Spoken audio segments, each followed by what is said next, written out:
Oh, pertanyaan green inflation itu ya? Iya. Apa itu green inflation? Nah, sedangkan pertanyaan kuis aja nggak secepat itu. Bahkan di kuis pun boleh diulang kan gitu. Sehingga orang bisa sempat pergi. Tapi kayak dibilang cerdas cermat nggak juga gitu. Karena cerdas cermat pun juga kan yang penting itu pertanyaan itu kan jelas itu. Ada beberapa pernyataan yang dikemukakan berupa data dan angka yang itu kemudian segera dipiksa oleh netizen. Ini misalnya kayak gini.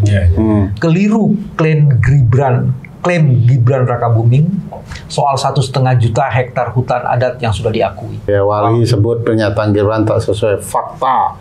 Food estate Singkong gagal, tidak maksudnya pernah itu panen. mau berhasil dibongkar kebohongannya.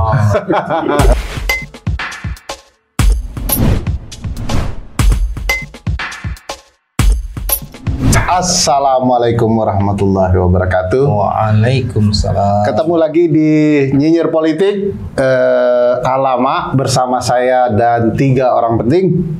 Ini anggap saja program untuk mengambil alih program Mas BW ya.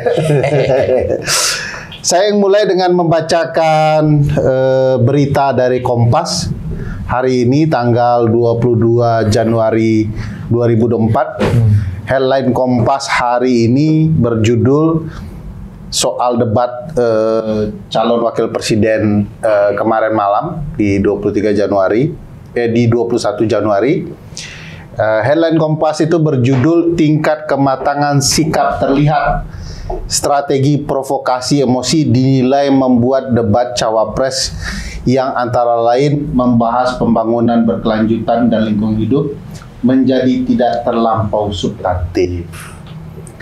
Kompas menyitir ya dalam berita ini bahwa ada semacam upaya bagi lawan-lawan debat Gibran Rakabuming untuk tersulut emosi ya, menghilangkan berupaya ya hilang dari fokus utama dan mencoba melakukan gestur-gestur penting. Ini ada pendapat ahli komunikasi politik yang dikutip Kompas. Dia mengatakan bahwa ada pula upaya mempermalukan kandidat lain.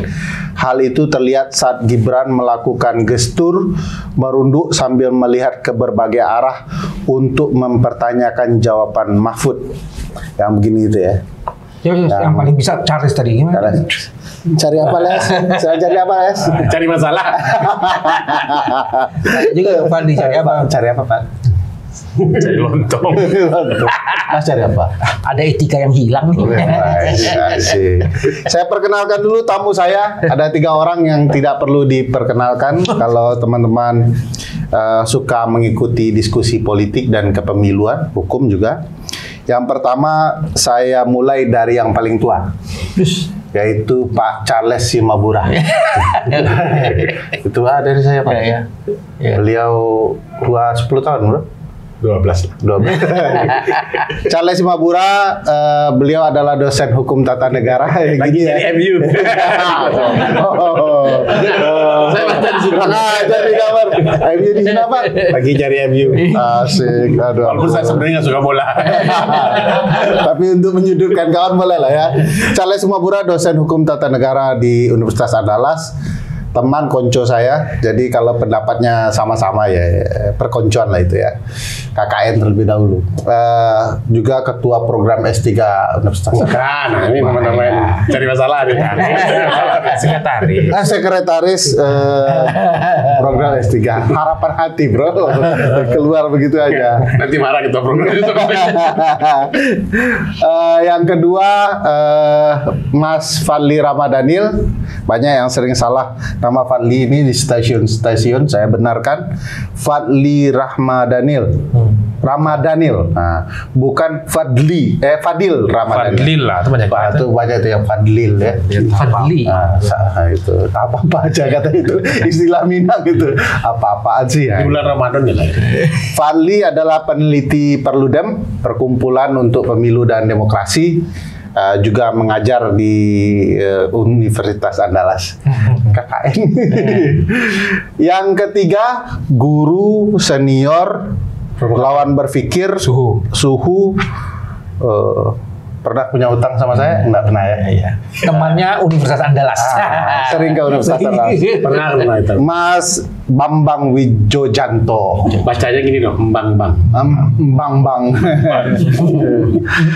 Dikenal dengan singkatan BW. Itu diambil dari Burgerlijk Wetboek. Tapi sekarang kok tagline-nya bukan cari apa Bambang. Cari apa Bambang? Kan sekarang wir. Iya. Kenapa? Kita hilang aja Bambang gitu. Iya, hilang aja. Cari apa Bambang? Nah, saya mau mulai dulu dengan ini. Bagaimana pendapat bapak-bapak ini all male panel juga ya? Iya. Bapak-bapak mengenai debat semalam. Nah, kita mulai dari the one and only Charles Simabura. Mahal soalnya ongkos tiketnya deh. Ini baru sampai. Jadi ini baru sampai. Salah satu pekerjaan baru saya itu keliling-keliling isi podcast.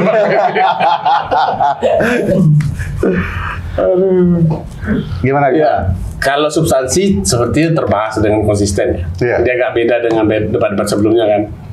Kalau sebelumnya kan ada lucu-lucu ya. Iya. Padahal temanya hukum yang di awal-awal itu kan. Iya. Hanya repet-repet ke masalah ekonomi, hilirisasi dan susu segala macam itu. Iya. Nah, kalau kemarin lebih relatif tertib ya dari segi pembahasan tema. Substantif ya. Ya, memang walaupun ada juga yang disinggung oleh Pak Mahfud maupun juga Caimin terkait dengan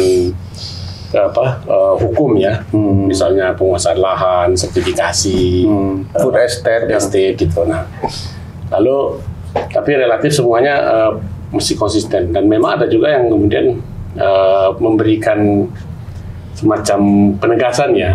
Apapun persoalannya, jawabannya hilirisasi. Siapa tuh? Saya sampai apa loh? Hilirisasi digital, hilirisasi pertanian gitu, karena semacam lah gitu. Jadi menurut Charles masih sangat substansial lah ya. Substansinya boleh. Ya, oke. Nah gimmicknya ini yang kalau saya mau kasih catatan, saya kecewa juga dengan penampilan Mas Gibran ya. Padahal dulu pernah tidak kecewa. Kaget dulu. bagus rupanya dia. Saya objektif bagus. Oke. Justru yang kemarin itu beliau mendowngrade sendiri dengan gimmick-gimmick yang nggak perlu. Nggak perlu. Jadi, apa aja gimmicknya? Gimmick itu kan agak mirip-mirip ngikutin Pak Prabowo juga ya. Kata profesor gitu kan. Beliau kan profesor. Iya. Sebenarnya dia mau joget ya. Saya nangkep dia mau joget, tapi kalau joget kan nggak gemoy dia. Makanya gini-gini kan. Gitu. Jadi ada gimmick-gimmick baru yang kemudian muncul. Tapi akhirnya kan orang kaget gitu ya. Baju Naruto itu gimmick juga? Saya tidak tahu Naruto. Naruto. Saya tahunya baju itu Samsul ya belakang. Nah lalu yang berikutnya itu yang ada satu pertanyaan yang cepat itu ya. Nah itu kan memang di luar konteks betul itu ya. Itu kan pertanyaan green inflation itu ya. Iya. Apa itu green inflation? Nah, sedangkan pertanyaan kuis aja nggak secepat itu. Bahkan di kuis pun boleh diulang kan gitu. Sehingga orang bisa sempat pergi. Tapi kayak dibilang cerdas cermat nggak juga gitu. Karena cerdas cermat pun juga kan yang penting itu pertanyaan itu kan jelas gitu ya. Dan sebenarnya kalau kita dalam konteks cerdas cermat sekalipun kita bisa protes loh sama yang baca soal. Ada juga yang berpendapat ini bro, bahwa pernyataan jawaban Prof Mahfud itu mendekati substansi soal green inflation itu.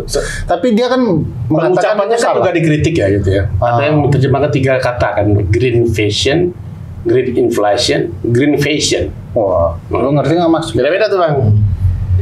Green fashion itu katanya berbaju hijau. Artinya berbaju kan bahasa Inggris itu mirip-mirip bahasa Arab ya. Salah-salah pengucapan kan bisa masuk neraka kita. Salah-salah pronunciation spellingnya salah. Mustaqim dengan mustaqim itu kan. Itu yang kemudian mananya bisa beda gitu. Oke. Itu yang saya kemudian. Dan saya juga mengingatkan juga ya, ini bukan hanya sekedar perintah moderator ya. Di forum-forum resmi kenegaraan bro. Nah ini loh, ada undang-undang tentang bahasa. Penggunaan bahasa Indonesia itu wajib digunakan. Jangan sok-sok berbahasa Jadi Inggris. kalaupun ada penggunaan bahasa asing, ya itu mesti diberi padanannya dalam bahasa Indonesia. Iya. Di undang-undang itu kan di forum resmi. Ini forum resmi kenegaraan. Masa forum informal ini? Terus bilang lembaga negara menyelenggarakan ini. Kita jadi kelas bahasa Minang diketawain mahasiswa kan, bahasa Indonesia apa forum resmi gitu, apalagi di Karena tidak semua mahasiswa di sini orang Minang katanya. Iya, betul. Walaupun orang Minang tidak semua juga ngerti bahasa Padang, karena juga bahasa Solo, bahasa Bukit Tinggi, ya kan beda-beda tuh. Ini sangat lokal ya. Kalau saya kalau kita berdua sudah lokal banget. Misi saya sama dengan Pras Teguh, meminangkan Indonesia. Meminangkan Indonesia. Termasuk podcastnya Mas BW. Sangat lokalisasi. Lokalisasi. Lokal toh. Lokalisasi lain lagi artinya Pak. Beda lagi. Saya pindah dulu ke Mas BW.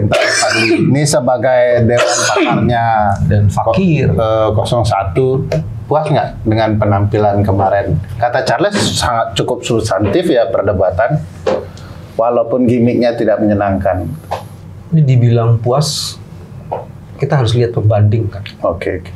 Jadi kalau Muhaimin dibandingkan dengan debat sebelumnya, ini excellent lah. Excellent ya. Excellent. Makanya pelukan mesra itu terlihat ya goyang-goyang gitu ya. Iya. Kan juga Pasti Anies bilang, "Kamu pinter juga loh," gitu. Enggak gue gitu. Gue nggak dari kemarin gitu. Cuma tidak dari kemarin bro. sebutnya kan 3, bangga. Itu 3. Kata Mas Bayu nggak boleh ada 3. Satu. Kalau 3 apa? Kalau 3 apa bodoh? Kalau gitu, kalau membandingkan Gibran, Gibran juga ada perubahan, tapi dia nggak enak. Ya, performa seperti di nggak enak gara-gara cuman gini doang Mas, atau ada hal-hal lain yang ada banyak sih kalau Gibran sih, tapi lebih kepada attitude ya. Attitude itu maksudnya adab gitu, adab, etika dan adab. Orang berilmu tak beradab, tak berguna dia. Oke. Di atas ilmu harus ada adab. Ada. Itu yang kurang, dan mungkin itu karena kematangan juga menjadi sesuatu, bukan hanya kompetensi tapi kematangan. Secara substantif Gibran ingin menunjukkan bahwa dia representasi anak muda. Makanya disuntuh adalah bagian-bagian penting yang berkaitan dan punya asosiasi dengan anak muda. Misalnya disebut dengan ekonomi kreatif, tetap disebut. Debatnya bukan gak ada urusan dengan ekonomi kreatif. Kemudian terus udah gitu hilirisasi digital, udah disebut berkali-kali ini salah gitu. Tapi itu tetap disebut juga hilirisasi digital. Terus semua ini ada smart farming untuk menyatakan bahwa anak muda tuh sangat teknologi, terpupuk dengan drone. Jadi betul ya Bu, ini pupuknya pakai drone ya? Ada penyemprotan itu pakai drone 2 kali dia ulang. Yang saya tahu sih itu untuk pestisidanya mungkin pakai. Oh ya, pestisida. Iya. Itu hati. Salah saya. Sorry Pak Gibran.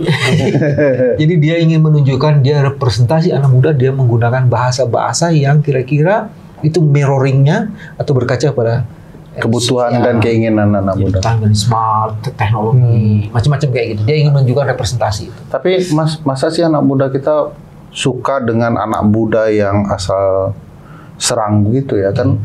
Yang dikritik di Gibran pasca debat itu di Twitter, terutama di X, adalah cara dia menyampaikan gagasan kritiknya. Misalnya kayak menghina Caimin, kok baca gitu ya. Catatan dari Bapak. Dan cara bahasa dia menyampaikan itu kan enak juga ya Caimin.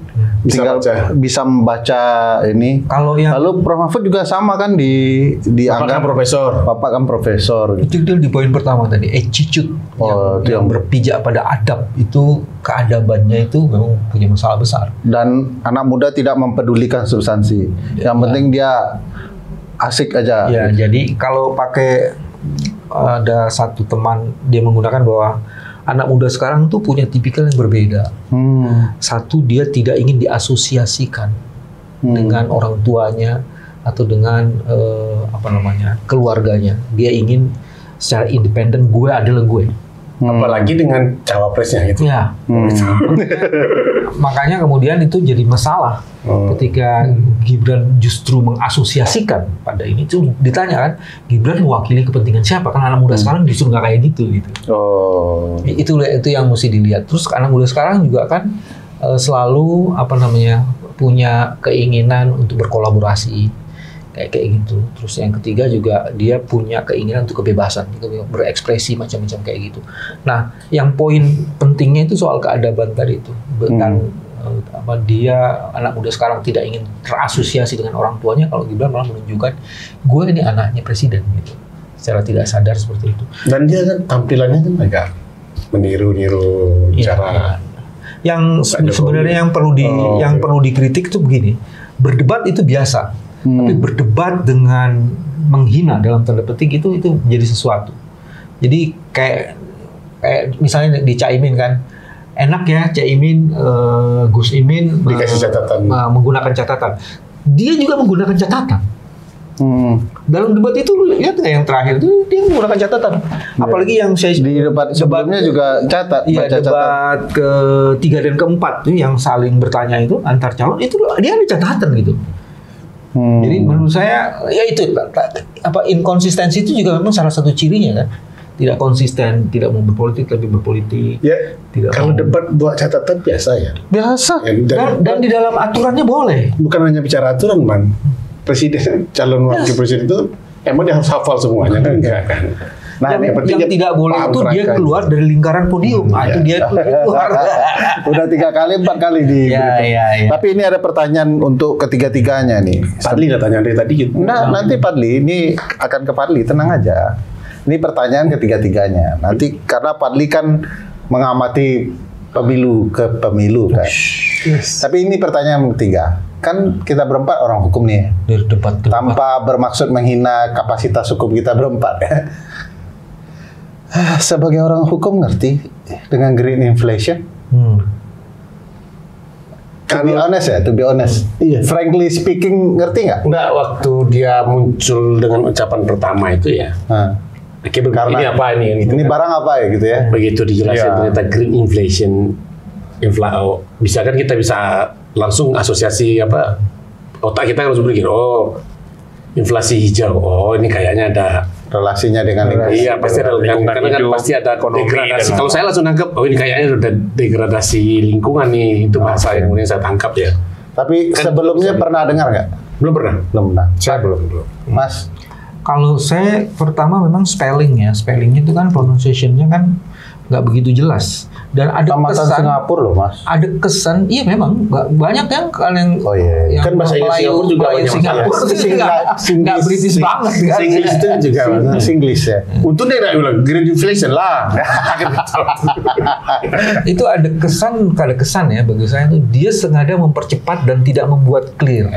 Intensinya ada ya. Intensinya nggak baik. Intensinya itu memang ingin supaya itu tidak bisa dijawab. Jadi ada keinginan dalam tanda petik melecehkan sebenarnya. Nah ini karena kalau dia tegas agak jelas ngomongnya pasti orang berpikir ini maksudnya bisa nangkep. Ini ada pertanyaan lanjutan. 2 doktor, 1 akan ini dokter. Lihat, pertanyaan betul. Alisa Wahid nilai sikap Gibran di debat cawapres melecehkan orang. Iya. Bisa. Kasih ke Alisa aja. Nah ini pertanyaan lanjutannya. 2 orang dokter, 1 akan dokter. Pertanyaannya, kalau bapak-bapak jadi profesor, apakah pengetahuan itu akan menganggap seluruh pengetahuan bisa? Kan ada pernyataan. Beliau kan profesor, green inflation. Apa pendapat Bapak soal green inflation? Itu poin-poin itu yang menurut saya sih punya tendensi ingin merendahkan orang, ingin merendahkan orang, dan itu enggak etis. Ketika ngomong Anda profesor, kan beliau ini kan profesor, artinya kan dia berasumsi nggak perlu saya jelasin. Dia profesor kan harus tahu semuanya. betul. Dia profesor, diajak pertanyaan saya nggak tahu, kan intensinya itu. Padahal profesor itu kan semakin spesifik ilmunya. Iya. Kan mengerucut kan. Semakin teachit ya. Ilmunya kan semakin spesialis dia. Profesor. Jadi ketika dia mengatakan beliau ini kan profesor, makanya saya nggak jelaskan. Kalau beliau nggak paham, ke Caimin kan juga begitu kan. Kalau nggak paham saya akan jelaskan. Itu kan itikadnya sudah nggak baik. Nah, jadi menurut saya sih pembelajaran pentingnya adalah kalau dia kayaknya nggak paham soal apa esensi debat publik dalam metode kampanye itu. Esensi debat publik itu kan ingin mensirkulasikan ingin mensirkulasikan ide dan program kampanye pasangan calon itu dalam forum diskusi yang lebih interaktif. Itu tujuannya. Jadi bukan ingin memperlihatkan dia lebih pintar dari yang lain dengan bahasa yang aneh gitu ya. Ingin menjebak orang, bukan itu tujuannya. Bahwa itu sebagai show ya oke saja. Cuman kan dalam forum debat calon presiden loh, dia nggak bisa kemudian punya intensi untuk dalam tanda petik mengerjai orang dengan istilah, dengan terminologi. Itu bukan ini forumnya saya kira. Cuma lagi tanya tentang ya, karena aku kepikiran begini, kalaupun Mas BW jadi profesor, kalau kita tanya soal petata petitih Minangkabau, kan beliau juga tidak akan tahu. Sama kayak ini. Dalam konteks kan tidak semua orang bisa tahu kan. Dalam konteks ekonomi, apa kepanjangan ATM? Bisa panjang, bisa beda-beda ya. Iya. ATM. Tapi lagi-lagi kan gini, saya setuju sama Fadli itu. Ini forumnya adalah forum mempertukarkan gagasan atau mempertandingkan gagasan. Dan itu gagasan itu juga harus bersifat sebagai policy. Dan yang lebih penting lagi, sobat, apa yang dipertanyakan itu ada nggak sih dalam visi misinya? Bahwa misalnya dia ingin men-challenge Prof. Mahfud, ingin men-challenge Pak Muhaimin ya, dengan record, dengan jejak rekamnya, itu silakan saja, nggak ada masalah. Kan sepertinya itu yang kemudian jadi narasi pembantah kan bagi pendukung Gibran hari ini tuh. Giliran di debat Capres, Pak Ganjar dan Mas Anies menyerang Pak Prabowo, nggak apa-apa. Kan iparnya bilang gitu tuh. Siapa namanya? Bobby Robson. Bobby apa namanya? Bobby Nasution. Nah, kan itu narasi pembelaannya. Giliran kita yang menyerang dibilang nggak punya etika, itu membodohi masyarakat menurut saya. Jadi konteksnya berbeda, tapi sudahlah. Ini kan soal perang narasi saja ya. Nah, aku mau tanya ke Fadli. Ini kita sudah 4 debat Capres Cawapres. Secara non substansial, apa yang terjadi semalam ya dengan konsep-konsep itu, kita ada perkembangan tidak dibandingkan tahun yang lalu. Kedua, apakah forum debat seperti itu akan mempengaruhi hasil dan mempengaruhi cara berpikir publik? Kan cara Gibran kan menurut saya agak tidak nyaman, nggak betul lah, tidak anak muda sekali betul. Itu malah merugikan suara dia, atau malah anak muda tidak peduli. Yang pertama, Bang Ferry, soal forum debatnya ya, forum debatnya sepertinya KPU nggak mau belajar, nggak mau berubah ya. Pilpres 2014. Salah satu yang paling mengganggu itu adalah soal sorak-sorai penonton itu. Dari debat pertama, bahkan dari debat pertama tahun 2014. Siapanya itu? Iya. Sibuk nggak terhentikan. Dari debat pertama 2014, saya masih ingat tuh Mas Zainal Arifin Mokhtar yang jadi moderator. Kan sibuk, nggak boleh tepuk tangan dulu, harus tenang dulu, dengar dulu. Energi moderator dan konsentrasi moderator rusak oleh pendukung yang bersorak-sorai itu. Dan itu mengganggu si calon. Mengganggu calon. Kan nggak ada esensinya pendukung dibawa ke ruang debat itu. Tonton aja di TV. Soalnya ada lomba yel-yel kok. Kecuali misalnya iya, calon presiden didampingi aja oleh 10-15 orang tim suksesnya untuk mendiskusikan substansi segala macam, itu silakan. Kayak ketua-ketua partai boleh lah. Saya yakin mereka akan sorak-sorak. Nggak akan sorak-sorak. Kalau teman-teman ikut di dalam suasana itu, kebetulan saya ada di dalam itu, kelihatan sekali memang ada orang yang tim yang memang sengaja itu fokus merusak. Betul. Jadi, saya pengalaman juga di pilkada ya, di gubernur, di bupati, wali kota itu memang ada orang kemudian ditunjuk untuk merusak suasana. Ya. Nah itu sampai nggak ke esensi itu? Itu yang kemudian KPU nggak belajar. Setelah debat pertama kan banyak didiskusikan. Kita termasuk yang mengusulkan nggak usah lah ada pendukung yang bersorak-sorai sepanjang debat itu. Itu mengganggu sekali. Dan secara tampilan di televisi pun saya yakin kan nggak bagus ya. Tidak seberapa bagus dilihat dia. Semalam Mbak Sylvia itu kan sampai putar-putar badan beberapa kali untuk menyuruh orang tenang gitu ya. Sampai ada yang menyebutkan sampai 15 hingga 20 menit ya. Betul. Termakan waktu ya. Ya. Nah yang kedua, Bang, kalau soal alur debatnya, kita harus jujur mengakui debat 2024 ini agak lebih baik. Jadi ada ruang yang cukup panjang diberikan kepada pasangan calon. Kalau ada pertanyaan dari panelis, dia menjawab, ada ruang ke paslon lain untuk saling menanggapi. Dan itu panjang, lumayan banyak tuh. Kemudian ruang tanya jawab antar pasangan calon itu agak lebih panjang. Ada 2 segmen kan, itu bisa dilakukan. Cuma yang itu harus diakui itu jauh lebih baik. Bagian yang panelis ngambil-ngambil itu agak Nah, itu menurut saya juga nggak perlu. Nggak gitu. perlu ya. Kan nggak semua Ngatur harus waktu juga kan. nggak semua harus diundi kan. Terlihat sekali kita Saya seperti pikir kalau orang yang waktu- suka apa gitu ya. Semua diundi, semua dikocok begitu. Kan nggak perlu.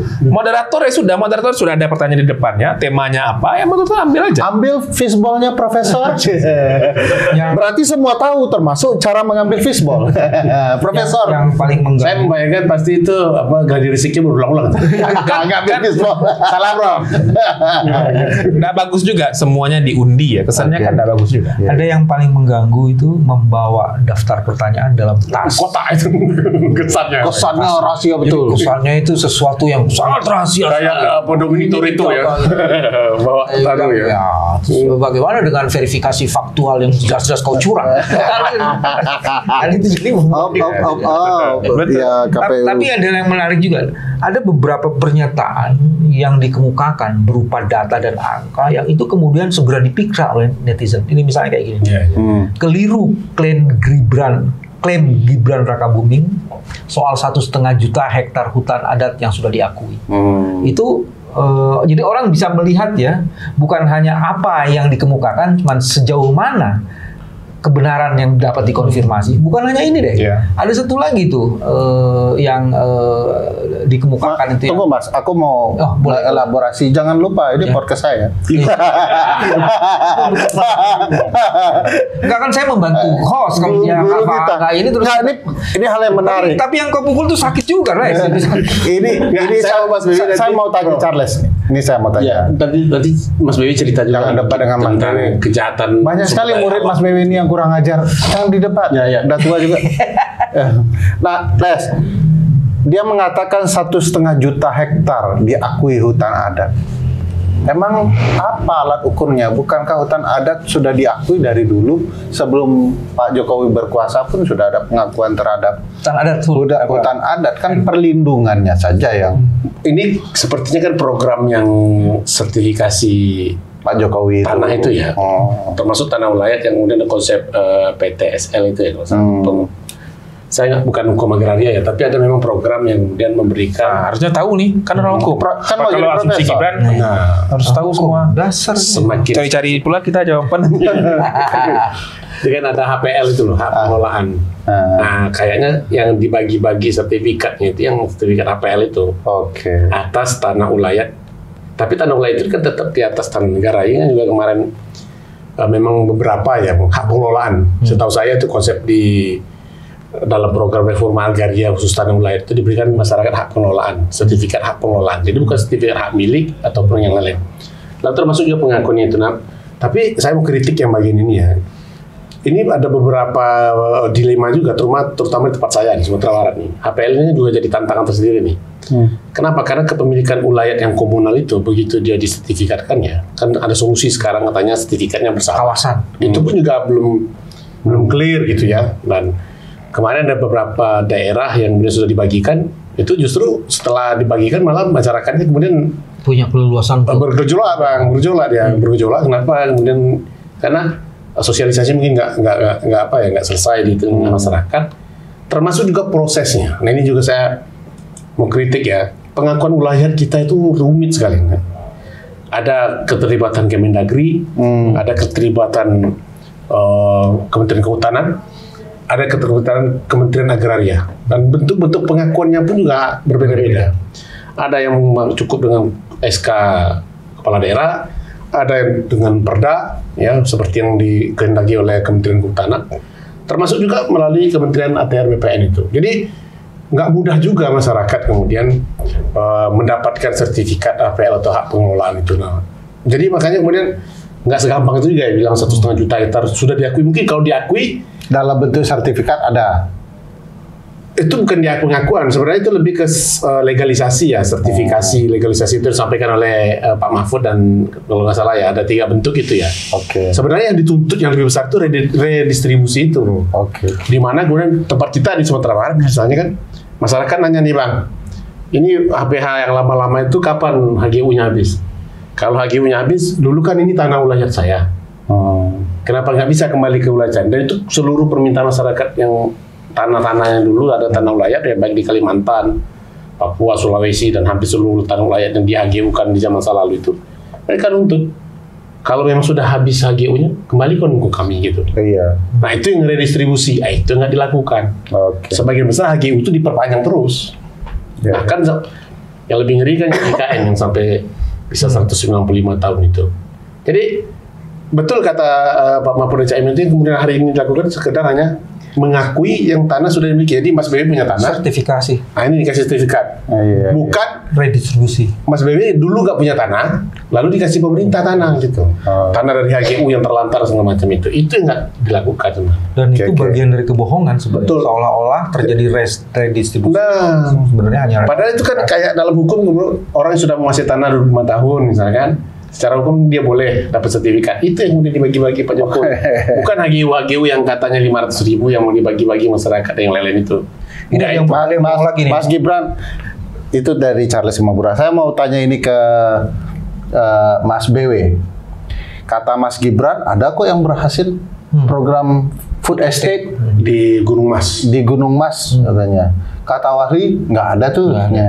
Yang ditanam singkong, yang tumbuh jagung katanya. Bagus. Jadi ada 3 tuh. Yang pertama yang melakukan studi mengenai food estate ini adalah Greenpeace. Walaupun ada keterlibatan Wahri di situ. Dan menurut mereka yang disebut oleh Gibran bahwa di Gunung Mas berhasil itu justru menurut Greenpeace enggak. Sama sekali gagal total. Gagal. Dia bilang singkongnya nggak seperti ini, tapi segini aja. Bukan segini, tapi segini. Jangan diulang-ulang dong. Hah? Betul, bukan segini, tapi cuma segini. Oh, jangan ulang. Kan udah 3 kali gue ulang. Itu mana yang konsisten sih? 01 ini begini atau begini? Enggak. Singkongnya nggak segini, padahal cuma segini. Bukan segini. Terus yang juga ketiga itu kan ada manipulasi juga ketika lahannya itu sudah dibersihkan, ternyata gambut memang tidak cocok dengan singkong. Itu kan jagung. Mulai kegagalan program 1 juta hektarnya zaman. Dan jagungnya juga manipulasi kan di polybag. Nah itu yang manipulasi itu, dan Gibran mengatakan program itu berhasil. Makanya kemudian ada kritik seperti ini. Oke. Wali sebut pernyataan Gibran tak sesuai fakta. Food estate singkong gagal. Tidak maksudnya pernah panen. Berhasil dibongkar kebohongannya. Berhasil betul. Ya. Nah, Kak Fadlinya begini. Di berbagai perdebatan calon presiden maupun berbagai calon ya dalam pemilu,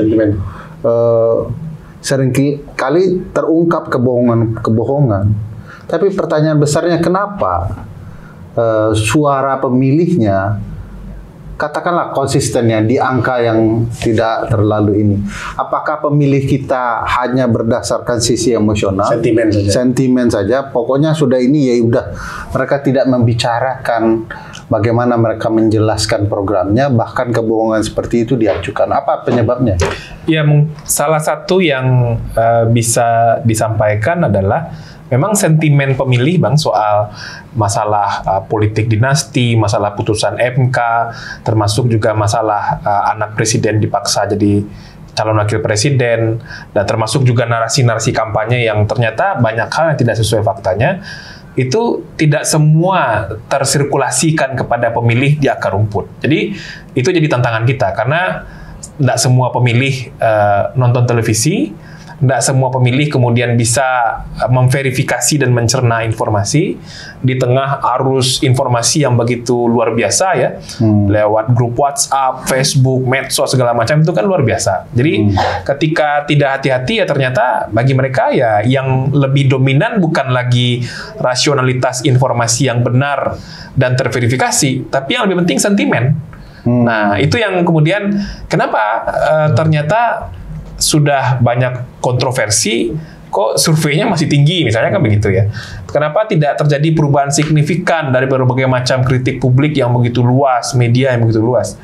Ya jangan-jangan salah satu hipotesisnya adalah pemilih ternyata lebih menggunakan sisi-sisi sentimentalnya untuk kemudian menentukan pilihan. Tapi kan sekali lagi itu baru survei persepsi hari ketika sampel itu diambil ya. Ini kan masih ada sekitar 20 hari lagi menjelang hari pemungutan suara. Semuanya sih masih bisa terjadi menurut saya. Nah, 01 merasa perlu nggak tetap menyampaikan apa yang patutnya disampaikan, dengan track record diri yang katakanlah sedang disampaikan ke publik bahwa saya seorang terdidik, berupaya membangun program-program yang baik dan bersih. Merasa sia-sia nggak dalam politik kita? Jangan-jangan kayaknya enak juga, lebih suka pakai baju Baruto, gitu-begitu. Jadi dapat dipilih dan jadi presiden. Gimana, Mas? Ada konten, ada kompetensi, ada ketengilan. Oh, oke. Orang yang sudah matang pasti dia punya kemampuan menjaga emosionalitasnya. Orang yang punya kompetensi pasti dia bisa menjawab atau menyampaikan apa yang menjadi topik dan fokus diskusi. Dan orang yang punya kematangan sosial pasti kemudian kematangan emosional pasti dia akan menjaga seluruh sikap dan perilakunya itu supaya kemudian enak dilihat dan dipandang. Karena dia sedang disaksikan oleh begitu banyak orang. Tapi kalau dia melakukan hal-hal yang tidak patut, tengil, terus kemudian sebagiannya mencerca gitu, maka kemudian orang bisa jadi tidak melihat apa yang dia kemukakan. Oh, memang lo nggak punya adab. Bisa seperti itu. Les, kalau cerita ketengilan, kompetensi ada analisis sentimen Twitter nih. Nanti yang action supaya menunjukkan podcast ini bukan milik BW. Nah, sebelum itu ke sana, Les, pertanyaan apa yang terjadi dengan konsep ketatanegaraan kita, terutama pemilu dan politik kepemiluan kita, kalau ternyata ketengilan katakan tengil lah itu ya, ternyata memenangkan pertarungan, bahkan seorang profesor hukum tata negara pun dibuat tidak terlihat oleh pemilih. Orang yang punya pengalaman dunia pendidikan, pemerintahan juga kalah, tumbang. Itu apa yang terjadi kira-kira kan di dalam kepemiluan itu kan selalu terbagi 3 ya, kelompok pemilih ini kan. Ada pemilih rasional, ada yang transaksional kan, yang ada juga yang emosional. Nah, yang mau direbut di dalam debat ini sebenarnya kan pemilih rasional. Oke. Ya kan gitu ya. Jadi kalau pemilih emosional dia bawanya emosi aja gitu kan. Atau yang transaksional ya sudah, karena dia dibayar gitu ya, dia terima sesuatu dan dia sudah janji akan jadi ini gitu. Nah itu kan termasuklah para influencer gitu ya. Ada juga kan yang kemudian memang transaksional juga gitu. Iya. Nah, yang rasional ini sebenarnya yang lagi ditarik-tarik gitu ya. Dan dalam konteks apapun kan itu mereka inilah swing voter yang kemudian akan sangat berpengaruh jika komposisi yang emosional itu berimbang begitu ya. Nah itu makanya kemudian kan kalau kita lihat di Pilpresnya Amerika itu kan sangat berpengaruh sekali tuh pemilih yang swing itu kan. Swing ini kan makanya kan ada di anak-anak muda. Nah justru itu yang kemudian saya belum percaya ya bahwa kemudian hasil survei ataupun hasil perolehan itu tidak terpengaruh oleh debat, akan berpengaruh kepada kelompok-kelompok rasional. Ya, kelompok-kelompok rasional. Yakin ya? Saya tes mahasiswa saya kok. Survei CSIS 12% pemilih akan menentukan pilihan dengan debat. Jadi signifikan. Sangat signifikan. Oke. Nah, itu ada korelasinya dengan analisis dari Endron Emprit per 21 Januari kemarin dari jam 7 malam hingga jam 10 malam. Kalau dilihat dapat sentimen positif Caimin itu 80%, Prof Mahfud 79%,